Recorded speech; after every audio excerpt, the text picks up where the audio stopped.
So I've been an Omen main since around halfway through episode 1 of Valorant. Here is everything I've learned in that time. Play it. The most important thing to note is the fact that Omen can be a very high risk, high reward agent. Take a look at these clips for example. Let's look at this clip as a whole and I'll go over my thought process here.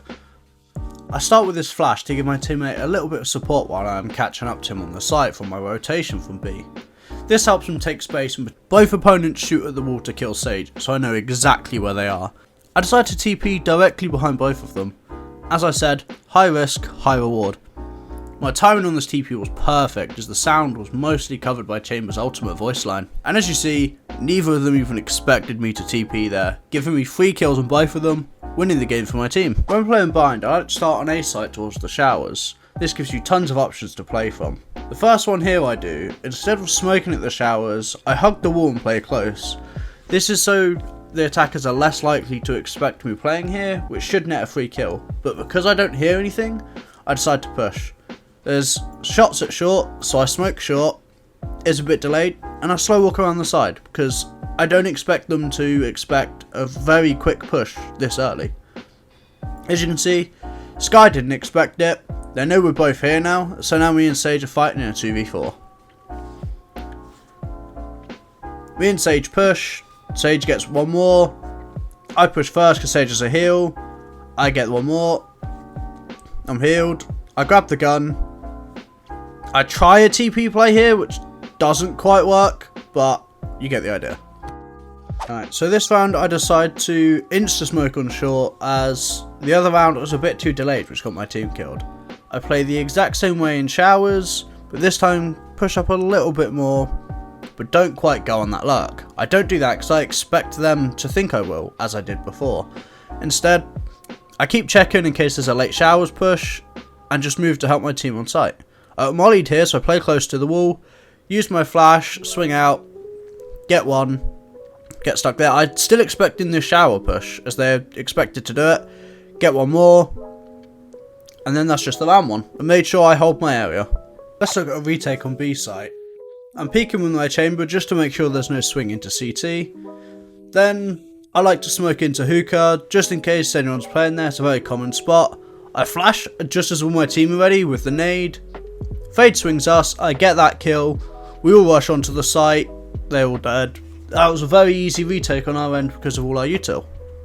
An important thing to note as an Omen is your life is usually much more important than that of some of your teammates, especially earlier into the round.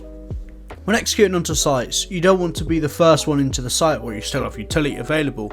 You definitely don't want to be baiting your teammates, but as long as you're alive, your team has smokes to play with.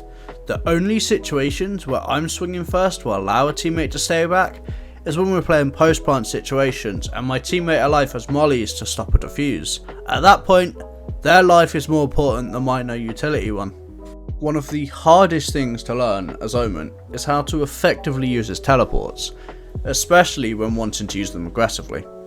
It all comes to trial and error. However, you will find what works for you and what doesn't work for you. But the most basic but useful way to use his teleports is to cross choke points that you know opponents are holding. This lets you play from a different angle or potentially get out of danger and into a spot you can play with your teammates. A very useful thing to learn that can have a massive impact in your games is one-way smokes. Omen's ability to create one-way smokes is unmatched. It's possible basically anywhere that has a corner, and the way to check if a one-way smoke is possible on a corner is to use the little smoke indicator triangle that shows you where the smoke is placed. If the indicator becomes elevated when aiming at a corner, then it means you can create a one-way smoke there. I recommend practicing some of these in custom games to get it perfect, or just search for some Omen one-way videos on YouTube.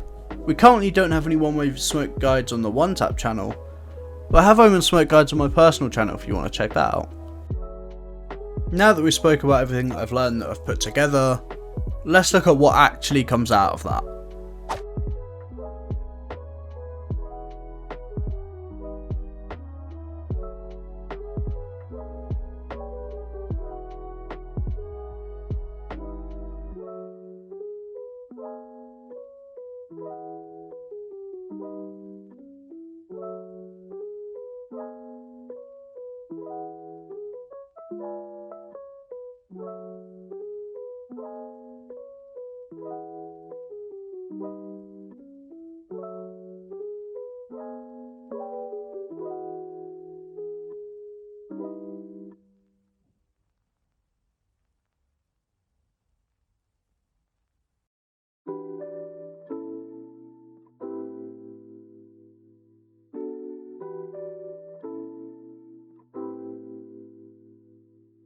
As you can see, playing Omen aggressively and outsmarting your opponents is both about understanding how your opponents play, as well as understanding the timings and how strong it can be to catch opponents off guard.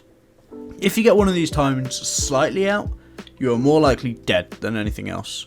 Being unpredictable is a huge part of these plays, which makes it very hard to consistently do throughout the game, as you more than likely can't rinse and repeat the same play as opponents become paranoid that you will do it again.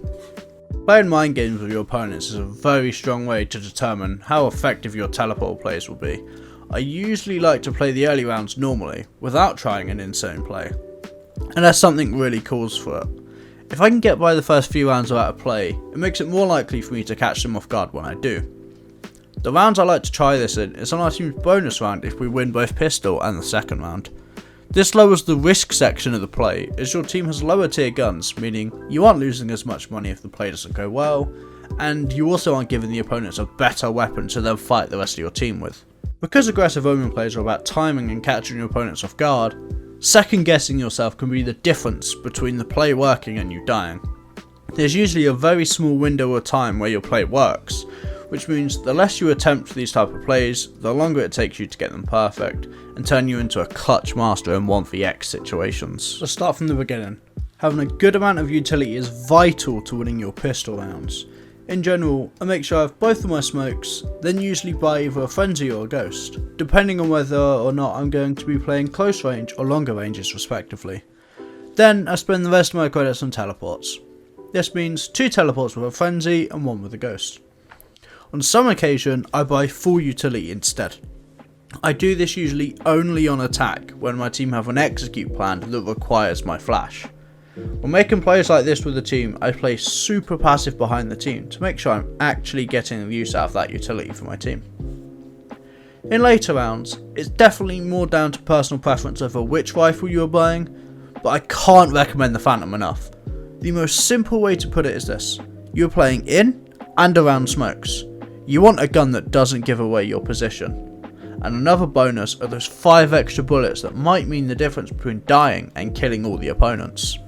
If you guys enjoyed the video and found any of this helpful, please consider leaving a like and subscribing to the channel for more. But for now, I've been Sika, thank you for watching, good luck in your rank games, and goodbye.